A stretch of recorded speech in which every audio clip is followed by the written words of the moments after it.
Bienvenue à une séance pitch des startups présentes au salon EPAJ. Alors, est-ce que vous pouvez vous présenter votre nom, votre fonction et la société que vous représentez? Bien sûr, alors mon nom c'est Aaron Bernasconi, je représente la société Cap14, entreprise sous-traitance horlogère.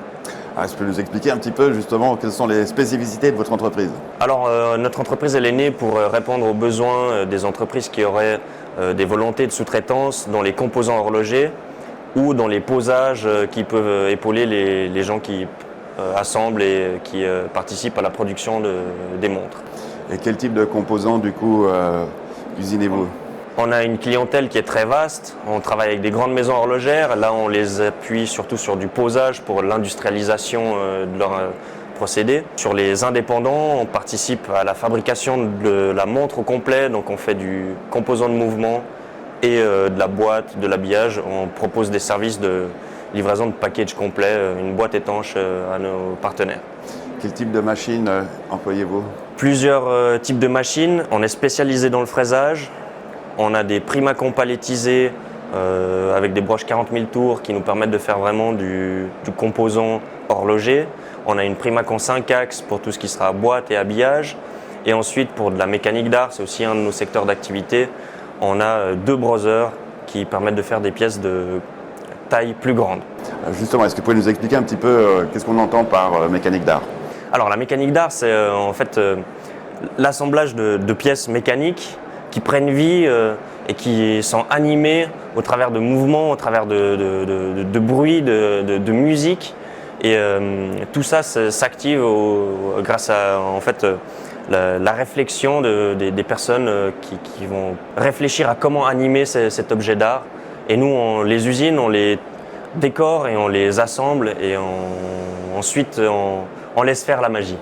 Parce que vous êtes basé dans une région assez connue pour la mécanique d'art. Tout à fait, ouais. C'est vrai que Sainte-Croix, c'est un petit peu le berceau là où s'est développée la mécanique d'art. Il y a quelques noms très connus qui nous entourent et on a la chance aussi de pouvoir s'appuyer sur eux pour développer des objets d'art et en même temps participer à la création au travers de nos activités de sous-traitance de ces objets.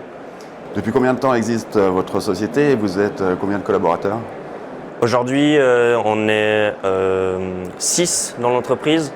Ça varie énormément parce que ça nous arrive de prendre des stagiaires. Des fois, on en a quelques-uns qui viennent en même temps. Par exemple, là, en période de PAJ, on a 5 stagiaires en plus au bureau de conception chez nous.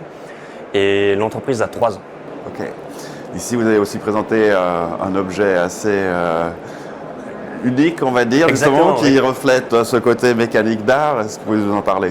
On a créé, en collaboration avec François Junot, un objet qu'on a appelé le vinylophone. On redonne vie à un moteur Thorens pour des lectures de platine vinyle 78 tours de l'époque en lisant des 45 tours. Donc c'est quelque chose d'assez spécifique, ça n'existait pas sur le marché.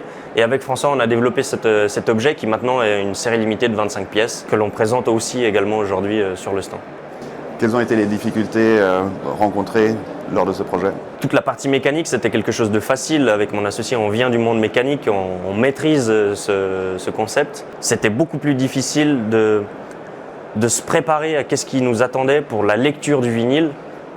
Toute cette partie musicale, on l'a largement sous-estimée et aujourd'hui, on commence à y voir des solutions qui permettent d'obtenir quelque chose qui donne vie à l'objet proprement.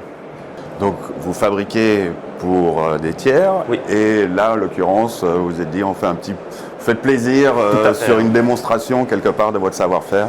Notre activité principale c'est la sous-traitance mécanique.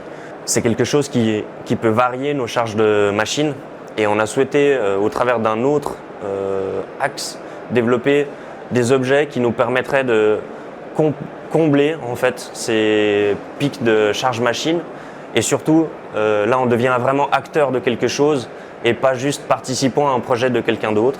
Sous-traitance c'est Cap14 et les objets d'art ça sera commercialisé sous un nom qui s'appelle Azaro. Très bien. Et donc vous êtes présent ici au salon EPAJ, est-ce que vous pouvez nous expliquer un petit peu comment ça se passe? Alors c'est un salon qui est vraiment formidable pour faire du contact. On a énormément de monde qui vient nous voir sur le stand. On peut expliquer ce que l'on fait, ce qui se prépare pour nous dans les prochaines années, expliquer pourquoi est-ce qu'on pense que certains projets ont du sens d'être faits chez nous et rencontrer plein de nouvelles personnes au travers de notre réseau actuel ou au travers de gens que l'on ne connaissait pas, qui viennent et qui nous rencontrent. Et c'est des rencontres formidables. Excellent, merci d'être passé.